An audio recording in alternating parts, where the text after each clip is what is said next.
Los invitamos ahora a compartir entonces este compacto del programa que fue emitido por el canal Encuentro sobre cómo piensan los que no piensan como yo en transgénicos.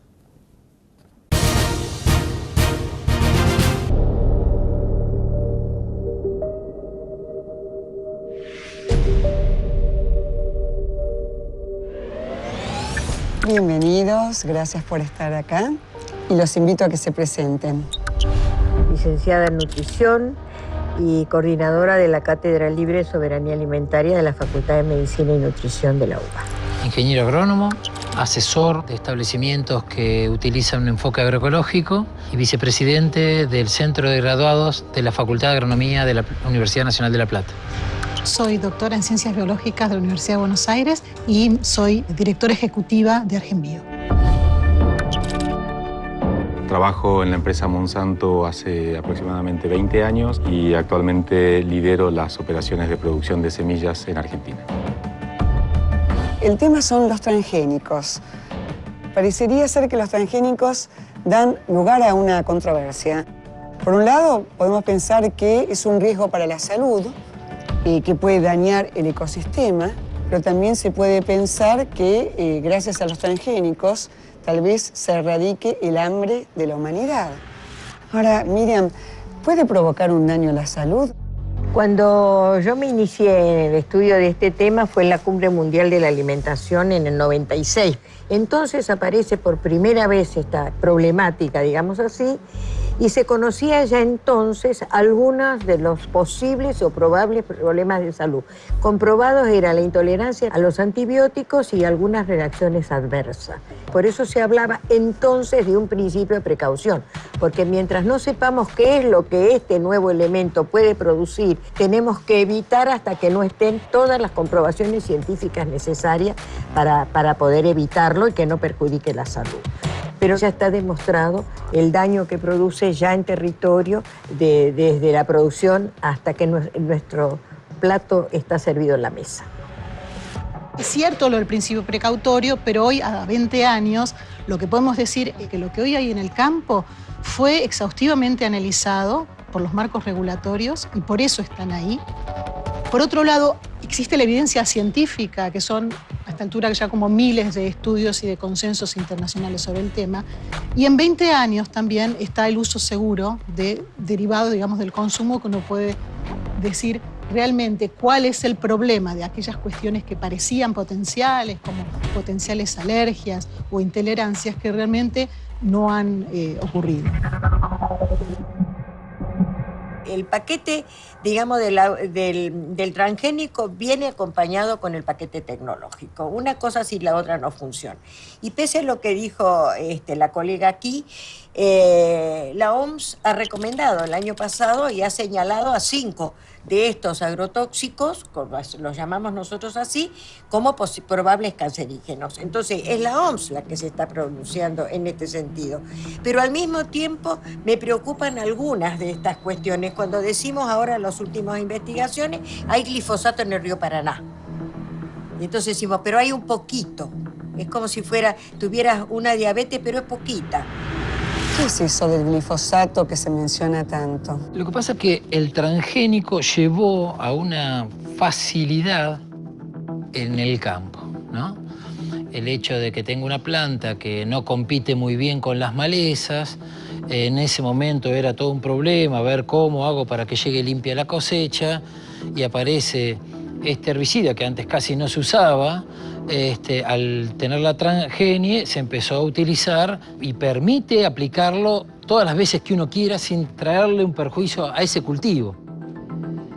Eso hace que todo el mundo, bueno, y esta maleza que ahora aparentemente con 2 litros no le hacemos nada, ¿qué podemos hacer? Y echarle más, echarle 2,5 litros, echarle 3. Es lo mismo que si uno va a un médico por un problema de salud y el médico le receta un medicamento y dice, tomate esta cajita durante este mes y vení a verme. Y uno va al mes y le pregunta al médico, ¿y cómo estás? Muy bien. Bueno, ahora tomate 2 cajitas. Y así 4. O sea, subimos las dosis, aumentamos la aplicación. Empezamos a hablar sobre el problema de la nutrición, sobre el problema del hambre mundial, etcétera, etcétera. y lo trasladamos inmediatamente aguas abajo al glifosato.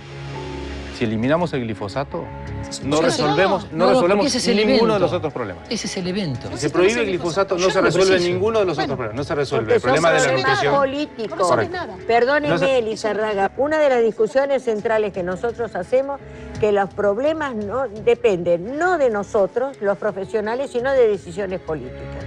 Fundamentalmente de decisiones políticas. Entonces, según qué política utilizo, en beneficio de la población, en beneficio de los monopolios y de las transnacionales, entonces va a ser el resultado que yo voy a tener.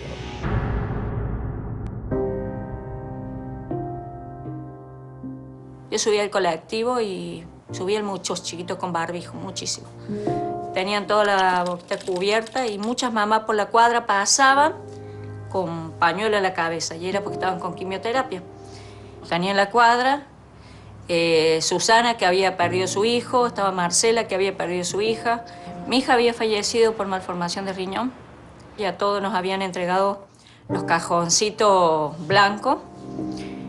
Y cuando me di cuenta de que éramos muchos, entonces empecé a investigar. Hice un relevamiento para ver qué estaba pasando. Y no nos habíamos dado cuenta. Si vos me decís si nos habíamos dado cuenta, no nos habíamos dado cuenta.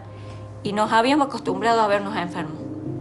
Y llevo ese relevamiento al ministerio, hago un mapa, pidiéndole que investiguen, que la gente se estaba enfermando. Hago un mapa con los enfermos y le digo que investiguen si era el agua, si eran las fumigaciones o si eran los transformadores. Ese pedido que yo hago, lo cajonean. Entonces, toda la gente que yo había visitado, que todos tenían leucemia y tenían cáncer, salimos a la calle, con carteles diciendo: tenemos cáncer, tenemos leucemia, por favor ayúdenos. Y ahí es cuando el ministro me llama y me dice: no es que no estábamos haciendo nada, estábamos investigando. Le digo: pero si ustedes se han llevado varios meses, le digo, y no nos han dicho qué pasa. Y dice: están tomando agua con agroquímicos. Y en la tierra había endosulfán, DDT, malatión, hexaclorociclohexano. En el agua había endosulfán, había otros tipos de agroquímicos, había glifosato. En el aire había agroquímico. O sea, tenía agroquímico por todos los lados.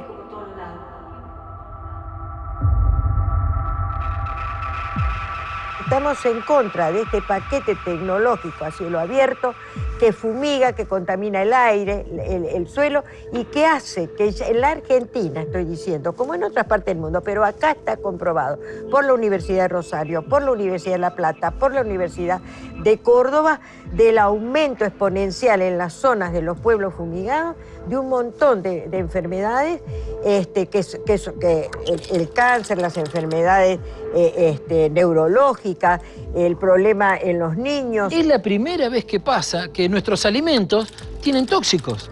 Esto no ha pasado en otra época de la historia.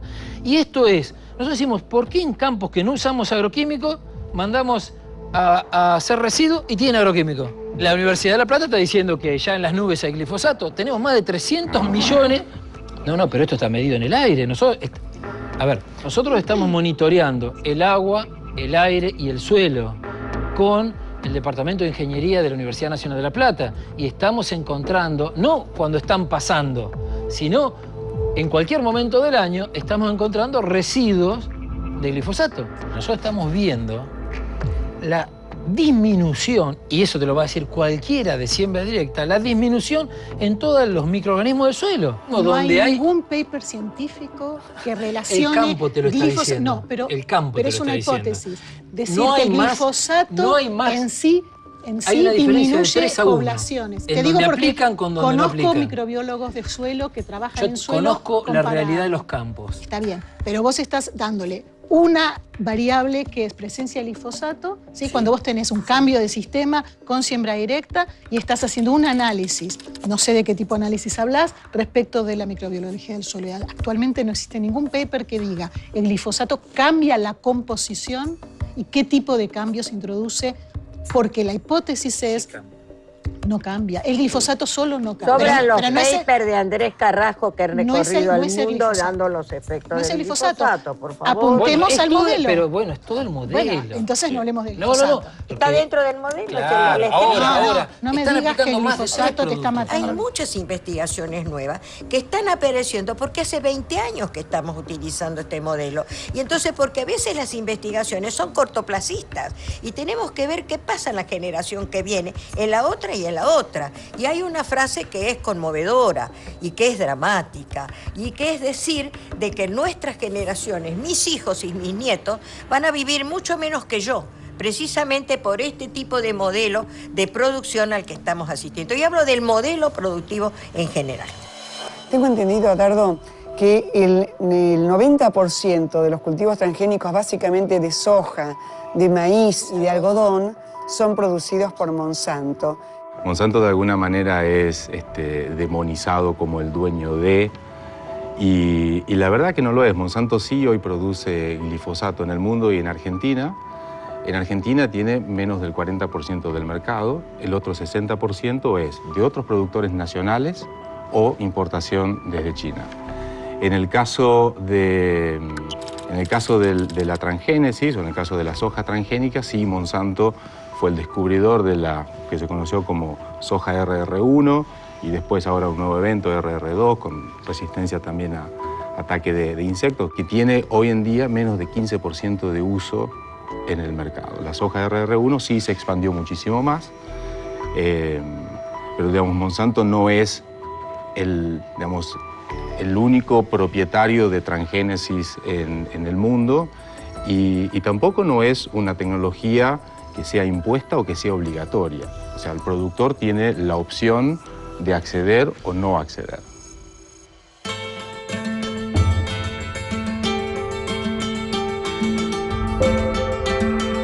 La soja vino para resolver el hambre del mundo.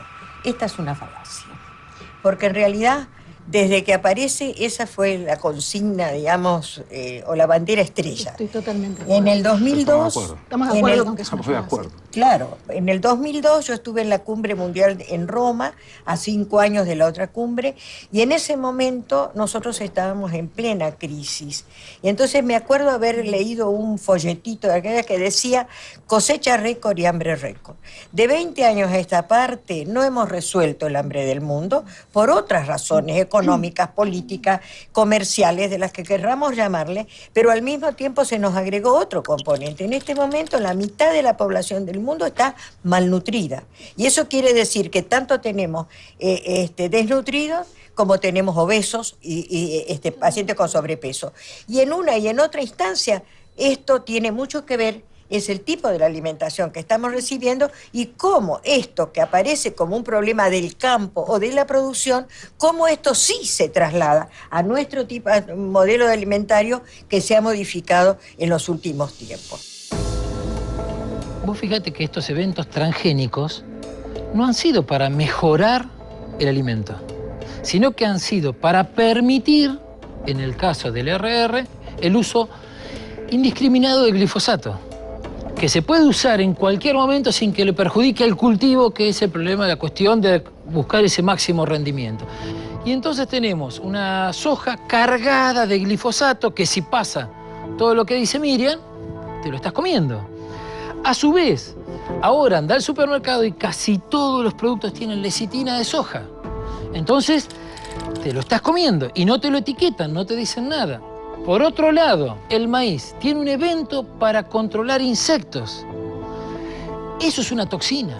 Eso es una toxina. Cuando los insectos se podrían controlar de otra manera, conociendo más de la ecología y no haciendo una planta que viene una mariposa y la mata. Y nosotros a su vez después nos comemos eso. Y todo lo que es dulce tiene jarabe de maíz de alta fructosa que viene del maíz. Por lo tanto, todo lo dulce tiene jarabe de alta fructosa de maíz. O sea que tiene transgenia adentro, que no es el problema si hiciera una cuestión genética, es que ahí hay una toxina. Y la otra es que tiene mucho glifosato. Entonces, no puede comer ni salado ni dulce. Otra vez, centramos en el modelo, pero empezamos a decir un montón de cosas que no son verdad. Porque el tema es que no hay efectos para la salud derivada del cultivo de los transgénicos. No hay ningún problema de vos poner una proteína, que es la proteína BT que estamos hablando. Suena feo decir que es una toxina, sí, porque lo que hace es matar determinados órdenes, hablamos de taxonomía, determinados grupos de insectos. Alternativamente, yo entiendo que vos tenés yo tengo que perdóname, yo en Córdoba entiendo, hay investigadores que están demostrando que hay problemas con esa molécula. No hay problemas con la molécula. El tema es que cuando vos decís, yo tengo la solución, porque yo me voy a ir a otro tipo de modelo que vos estás tratando de implementar, y me parece totalmente respetable, la agricultura argentina se basa, por ejemplo, en el uso de insecticidas para controlar los insectos. ¿Y eso está bien? No, no está bien. Entonces, cuando vos tenés una tecnología que puede disminuir eso, porque en realidad lo que se comprueba es que disminuye el uso de insecticidas, es realmente un beneficio. Y el hecho de que las primeras tecnologías se hayan usado con este tipo de beneficios no es porque a nadie le importa la salud de los consumidores, sino porque se ha hecho en cultivos de importancia económica donde había una demanda del sector productivo para facilitar el manejo de los cultivos. Esa fue la razón por la cual se hizo. De todas maneras... aparecen por el monocultivo también. Perfecto. De todas maneras, volvemos a sacar... Entonces, saquemos la discusión sobre el monocultivo porque estamos en muchas cuestiones de acuerdo. No estamos de acuerdo con el monocultivo, las tecnologías no son la llave para resolver el hambre en el mundo, sabemos que usar agroquímicos excesivamente está mal y eso ya son premisas en nuestra mesa hoy de discusión. El tema es que, ojo, que haya una proteína BT aprobada y que se utilice responsablemente, esto no ha traído ningún problema ni lo va a traer, no mata a las mariposas, sino que mata al lepidóptero para el cual se ha diseñado el control en particular. Es simplemente dividir un poco los planos de discusión que me parece importante para que puedan entender de qué estamos hablando. ¿El pequeño agricultor no depende en alguna medida de las grandes transnacionales? Si el productor lo acompañamos desde los profesionales, desde el Estado, a entender que puede haber otros modelos, no hay ningún problema. La agroecología da herramientas que tranquilamente lo ayudarían muchísimo al productor. Porque yo te puedo asegurar que esas semillas que tienen toda esta investigación, si vos no le agregás el paquete, no rinden casi nada. ¿Se entiende esto? O sea, esas semillas rinden muy bien cuando tienen todo el paquete. Ahora, cuando un productor no le alcanza la plata para comprar todo el paquete, no rinden lo que se les promete. Entonces, ese productor queda a mediano camino y a la larga son el 40% de los productores que se fueron en todos estos años de los campos. ¿Pero que todo el paquete? Es todo el paquete. Es fertilizantes, insecticidas, fungicidas, más o menos, digamos, ¿no?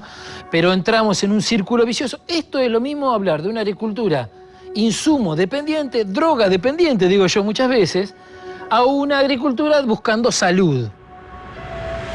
Yo estoy viendo como que él está poniendo un foco en algo que es importante, pero que no dirime la discusión si esto es porque es bueno o es malo. Es justamente, ojo acá, señores productores, ustedes tienen que usar bien esto, porque estamos en problemas y tenemos que ver de qué manera, ¿sí?, revertir esto del uso creciente del glifosato. Esto es un tema y está relacionado entonces con las buenas prácticas y con las cuales... ahí diferimos. Bueno, yo... Nosotros también. Reposo. Es un tema de enfoque. Bueno, tema de enfoque, Exacto. pero podemos tener diferentes enfoques según la cantidad de hectáreas que tengamos. No es cuestión de escala. No importa. No es cuestión de escala. Pero es un punto puntual que estás levantando, que no dirime transgénico malo o bueno. Yo no estoy diciendo, vos podrías tener nunca dije la misma transgénicos situación, malos y buenos. Porque vos podrías tener la misma situación con un material tolerante a herbicida que no sea transgénico. Vos tendrías el mismo resultado. A esto voy. Estamos hablando de una serie de tecnologías que aparecen, que cambian el paradigma de producción y que de repente traen problemas y tienen que ser atacados a tiempo, porque si no, como decimos, estamos en el horno.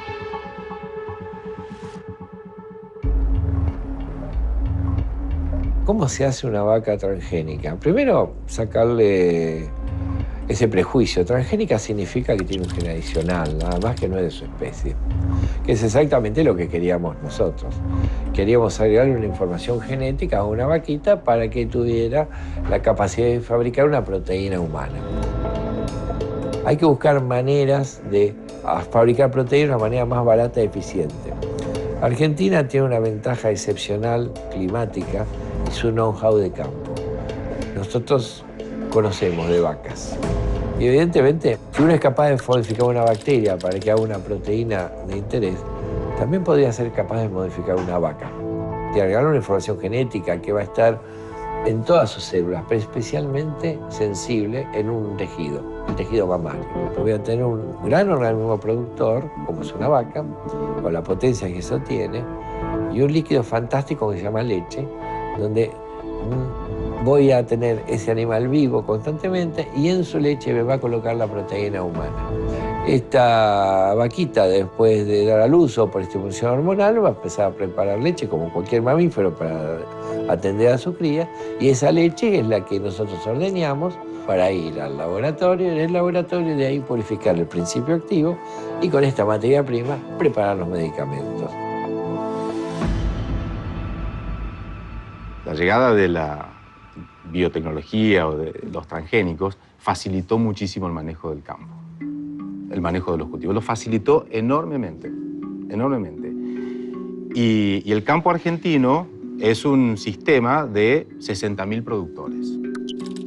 Coordinar las acciones individuales de 60.000 productores para que apliquen o usen la tecnología con buenas prácticas no es cosa sencilla. Ya como ejemplo, la cuenca del río Matanza, que tiene 400 empresas, hace más de 30 años que tratamos de resolverlo, y coordinar la acción de 400 empresas es muy difícil y sabemos en las condiciones que está ese río. Entonces, 60.000 productores es algo que lleva su tiempo. Entonces, se ha generado en algunos lugares por desconocimiento o por exceso de simplificación los problemas que hemos venido mencionando: la falta de rotación, la falta del buen uso, del buen cuidado, de las buenas prácticas de aplicación. Y ahí mencionaba decir, bueno, ¿por qué un campo que no debería tener agroquímico los tiene? Y en todo eso el propio sector reconoce, el propio sector, reconocen que hay una necesidad de mejorar las prácticas y los buenos usos. Son tecnologías que necesitan de un cuidado y de un uso responsable. Hay una necesidad para que esta agricultura sea de nuevo sustentable desde el punto de vista económico, social y ambiental. Yo te puedo decir que campos bastante importantes, grandes de la provincia de Buenos Aires, a partir de empezar a trabajar y tener una mirada agroecológica, han bajado muchísimo los costos, porque vimos que lo charlamos, que no había tanta necesidad de aplicar agroquímicos. Y muy medido, los rendimientos son muy buenos. O sea, no es que estamos perdiendo rendimiento, eso es un mito también que hay que sacar, de que no se puede producir sin agroquímicos. Nosotros tenemos excelentes rendimientos, muy buenos, sin agroquímicos. Exactamente. Ahora, de los dos modelos que dice Eduardo, son dos modelos para mí totalmente complementarios. No son antagónicos, para nada.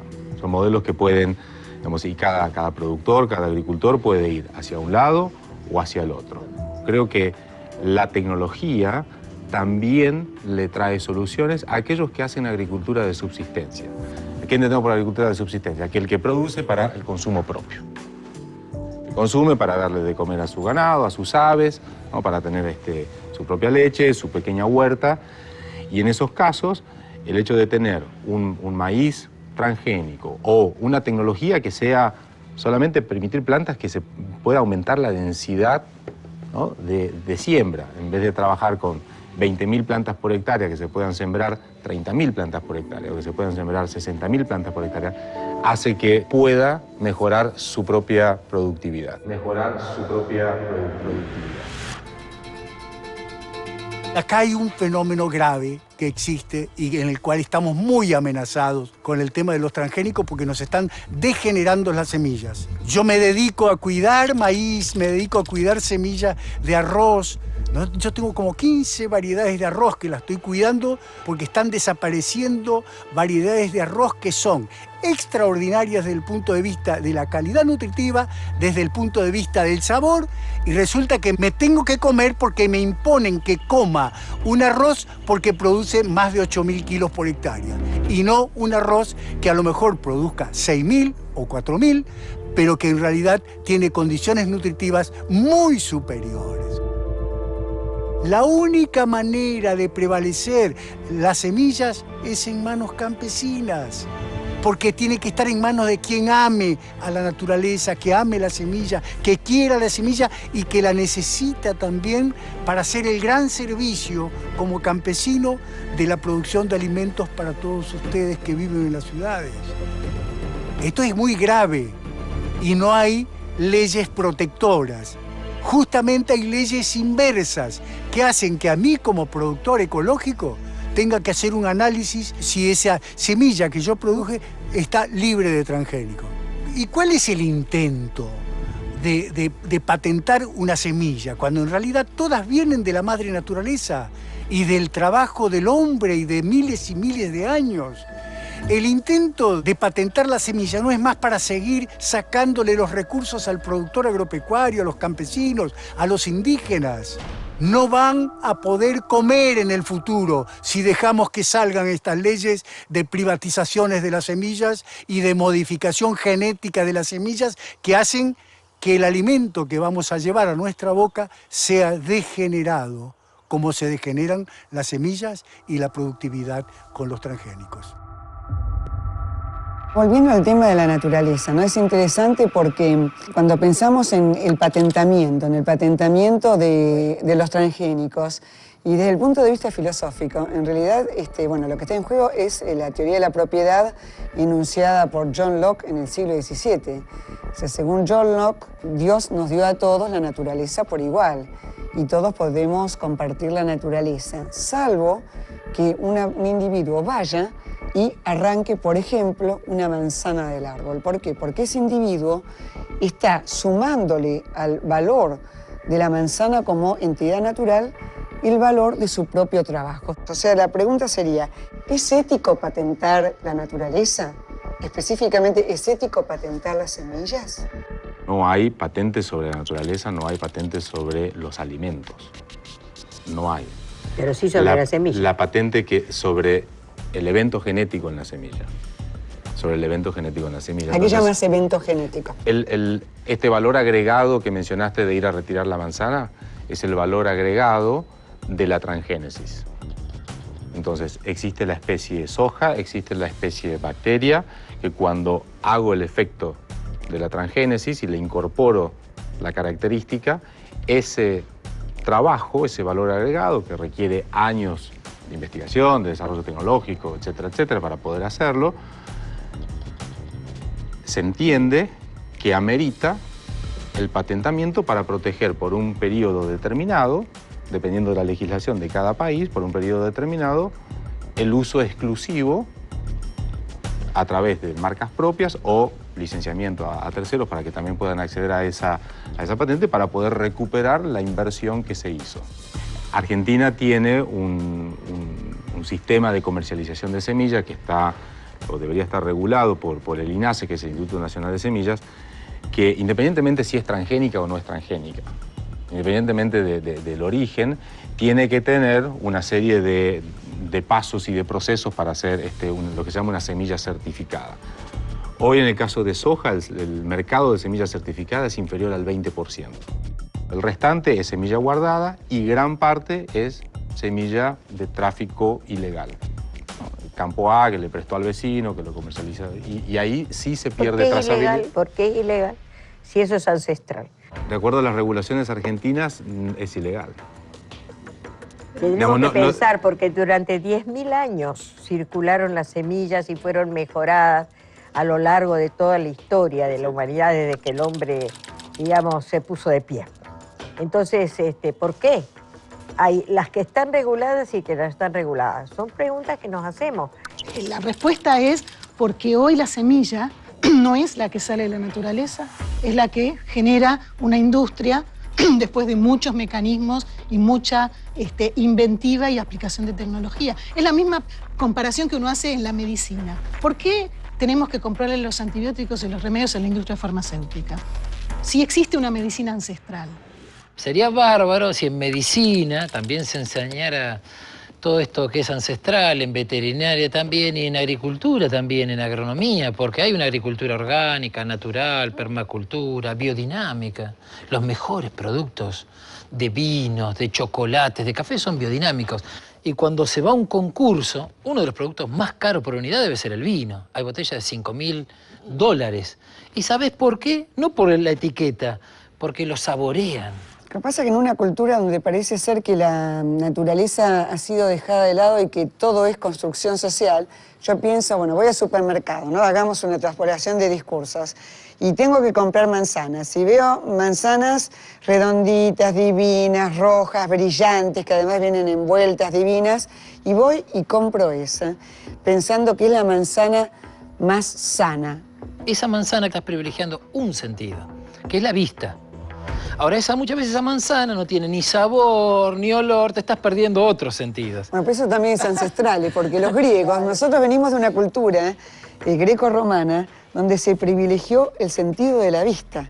Y además eso de alguna manera atravesó todos los dominios de la cultura. Bueno, pero hay que reciclarlo, exacto. Y cuando se pone en un concurso, donde la gente especializada admite sabores de almendras, de tal cosa, eso no se logra con un fertilizante para todo, con un mismo herbicida, con un insecticida. Se hace teniendo en cuenta que el cultivo está en relación con el sol, en un ambiente. Y cuando viene una cuestión, apliquemos todo lo mismo, hagamos todo, que la semilla sea todo igual. Ahora, el tema es que no se apropien de todas las semillas. O sea, si ellos tienen la intacta, yo no la preciso. ¿Qué es lo que decía Locke? Lo que dice, bueno, en realidad uno tiene que tomar las manzanas y uno puede ser propietario de una manzana siempre y cuando quede en cantidad suficiente para que el resto de la humanidad sea alimentada. Pequeño detalle. Gabriela, ¿cuál es el aporte nutricional de los organismos genéticamente modificados? De los casos en el mundo donde ya ha habido algunos desarrollos, está el cambio en composición de aceite, una soja que tiene mayor contenido de oleico. El desarrollo de omega, que es interesante, pero todavía no está en el mercado. Incorporar omega 3 como un elemento muy interesante en los aceites. Está el caso del arroz dorado, que es un caso paradigmático mundial.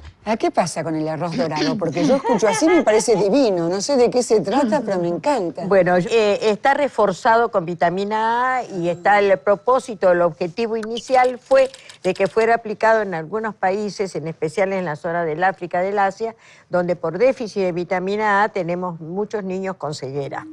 Ese fue el objetivo. Pero vuelve la pregunta a la nutricionista. ¿Y por qué tenemos que reforzar, industrializar un alimento que es natural, en lugar de decir, esa vitamina A se la podemos proveer con la provitamina o los carotenos que tienen las verduras y las frutas? Se lo podemos dar con la vitamina A que tienen también los lácteos. Entonces, ¿por qué tenemos que reforzar y desnaturalizar esta cuestión?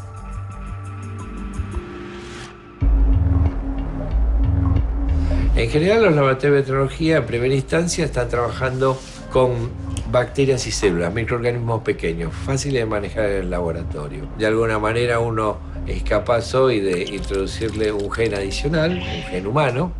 Este agregado de información le permite a esa bacteria, a esa célula, fabricar la proteína en cuestión y después, evidentemente, purificarla para hacer un medicamento. Pero la capacidad de células y bacterias de fabricación es limitada, son microorganismos, son muy pequeñitos.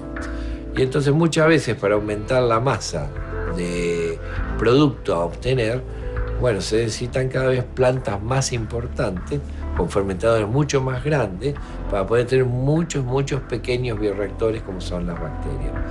Y hay cosas que están pasando en el mundo interesantes. Uno tal vez, si piensa la industria farmacéutica, que dice, bueno, tal medicamento de 1 miligramo o tal otro de 5 miligramos. Es asombroso pensar que, por ejemplo, en el mundo se necesita 30 toneladas de insulina por año para atender la patología de la diabetes. O muchos kilos de hormona de crecimiento para tratar a todos los niños con el síndrome de deficiencia de crecimiento.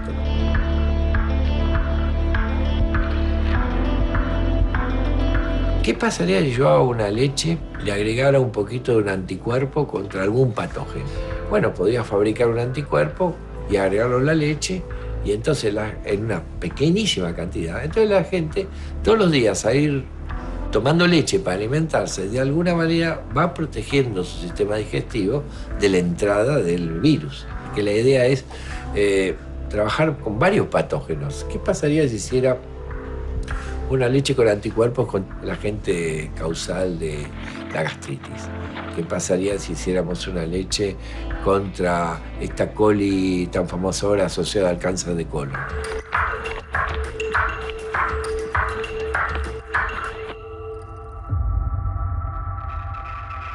Este tema está en la picota o en la mesa como una grieta, y es transgénicos sí, transgénicos no, cuando en realidad estuvimos discutiendo de otras cuestiones. Y a veces uno hace un ejercicio. Si esta soja tolerante a un herbicida hubiera sido generada de otra manera, porque de hecho hay un montón de tecnologías que pueden llegar a los mismos, ¿estaríamos discutiéndolo transgénicos sí o no? Lo que siempre tengo este sabor amargo de que en realidad siempre estas tecnologías se suman y se asocian a lo malo y cualquier otra cosa es buena, y en realidad yo no creo que esté ahí el dilema. Yo creo que está en el trabajo conjunto, en sentarse y ver qué es lo que tiene de malo, de útil y de potencialmente útil otro tipo de cosas. Y vuelvo a tu primera frase del programa, que donde decías, ¿si esto va a resolver el hambre del mundo? No.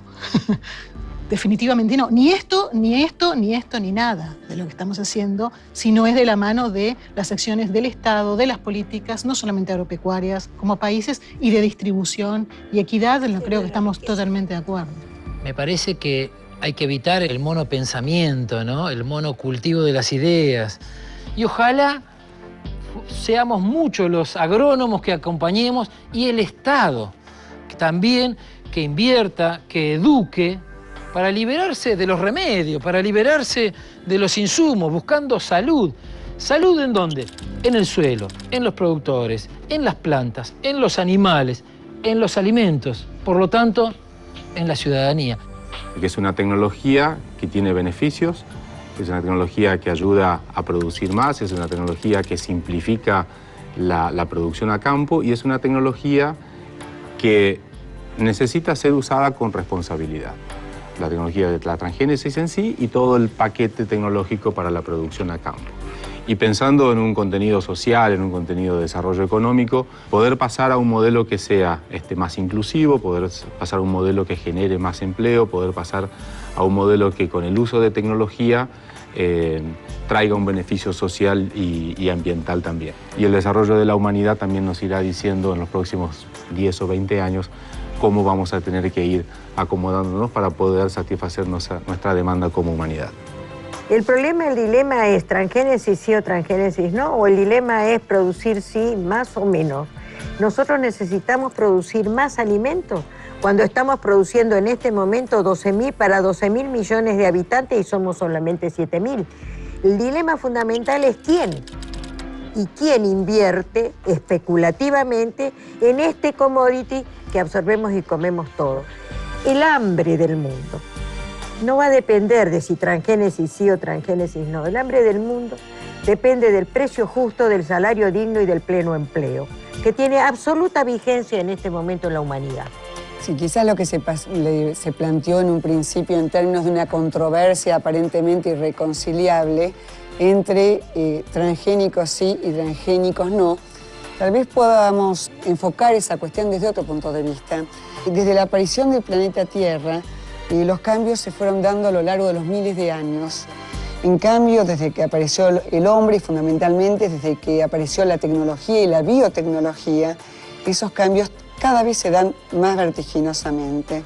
Tal vez tenemos que pensar que no sean alternativas irreconciliables, sino que simplemente la naturaleza va más rápido de lo que podemos nosotros metabolizarlas. Gracias.